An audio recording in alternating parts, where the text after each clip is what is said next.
तो गाइज़ मैंने successfully regression ख़त्म कर लिया है और अभी मैं क्लासिफिकेशन पढ़ रहा हूँ और जो कंटेंट मैं फॉलो कर रहा हूँ उसके अकॉर्डिंग मैंने अभी 80% of syllabus 80% of content classification का मैंने कंज्यूम कर लिया है।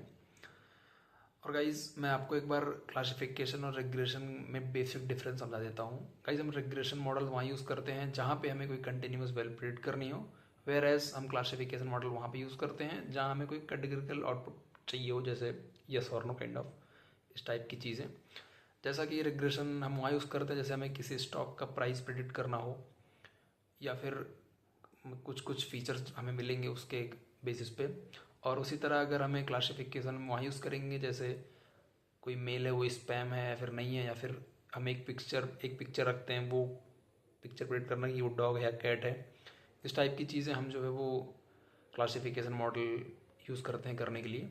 तो कई अभी रिसेंटली हमने जो अपना हार्ट डिजीज़ प्रिडिक्शन मॉडल बनाया था उसमें भी हमने एक क्लासिफिकेशन मॉडल यूज़ किया था, क्योंकि हमें वहाँ पर low chances of heart disease, low risk of heart disease या high risk of heart disease हमें आउटपुट मिल रहा था। तो इस बेसिस पे हम कह सकते हैं कि हमने यहाँ पे क्लासिफिकेशन मॉडल का यूज़ किया था। सो हेलो गाइज़, मेरा नाम है सुयोग। तो welcome to our YouTube channel जहाँ पर मैं आपको अपनी मशीन लर्निंग की जर्नी शेयर कर रहा हूँ। तो गाइज़ मैं आपको एक बार अपना नोट्स दिखा देता हूँ जो मैंने अभी नोट्स बनाए हैं।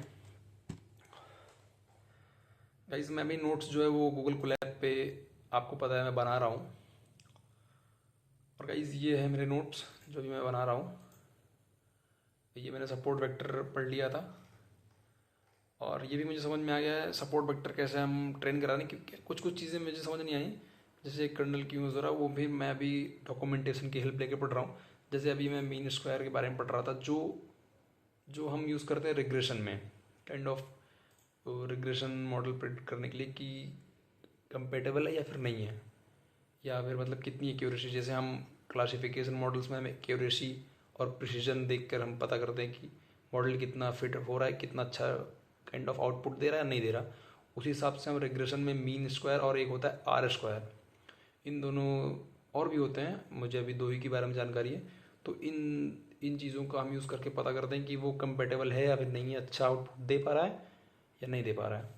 और गाइस मैंने फिर डिसीजन ट्री काइंड सेम पढ़ा। आफ्टर दैट मैं रैंडम फॉरेस्ट पढ़ा और थोड़ा कुछ डायग्राम्स बनाए। उसके बाद गाइस जब मैं यहाँ से मैंने गाइस क्लासिफिकेशन पढ़ना स्टार्ट किया है। और गाइस मैंने इसमें एक चीज़ देखी, क्लासिफिकेशन में हमें जो अपने प्रिसीजन है वो हम यूज़ करते हैं। मैं आपको दिखाता हूँ।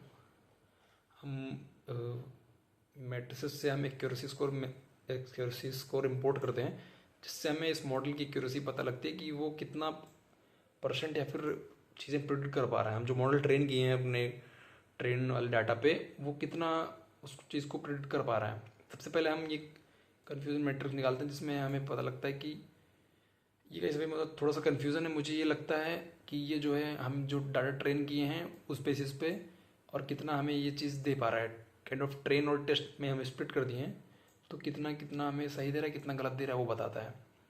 और इस तरह हमने SVM पढ़ा और सेम इसी तरह मैंने KNN पढ़ा है।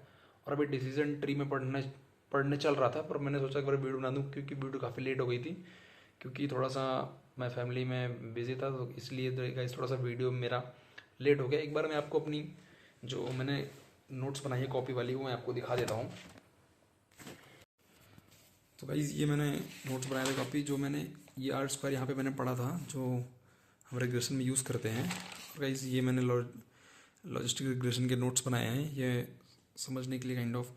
और इसमें कुछ कुछ चीज़ें जैसे मैक्सिमम लाइकलीहुड की कौन सा कर्व कितना अच्छा फिटिंग हो रहा है वो इस चीज़ के लिए होता है। और फिर मैंने KNN पढ़ा, उसके स्टेप्स लिखे कि हमें KNN में एक हमें लेना पड़ता है नेबरहुड N की वैल्यूज़ लेनी पड़ती हैं कि हम कितना ज़्यादा मतलब कितने पे हम उसको निकालना चाह रहे हैं। और ये लाइकलीहुड निकालने का फॉर्मूला होता है, हम इसमें से जैसे माइनस करते हैं कि कितने परसेंट काइंड ऑफ, ये प्रोबेबिलिटी टाइप की होती है। ये प्रोबेबिलिटी है कि खरीदेंगे, मतलब काइंड ऑफ ये मैंने एक कार बाइंग पे डाटा पे मैंने बनाया था जो मैंने इस कॉपी में लिखा है। वो उस पर प्रोबेबिलिटी कि वो बाई करेंगे या नहीं करेंगे, उस हिसाब से एज और वो देख कर फिर मैं गाइस SVM पढ़ रहा था। अभी मैं कर्नल SVM लगभग ख़त्म कर दिया हूँ। सो गाइस ऐसी है मेरी जर्नी। मिलते हैं नेक्स्ट वीडियो में, तब तक के लिए ओके बाय, ध्यान रखिए।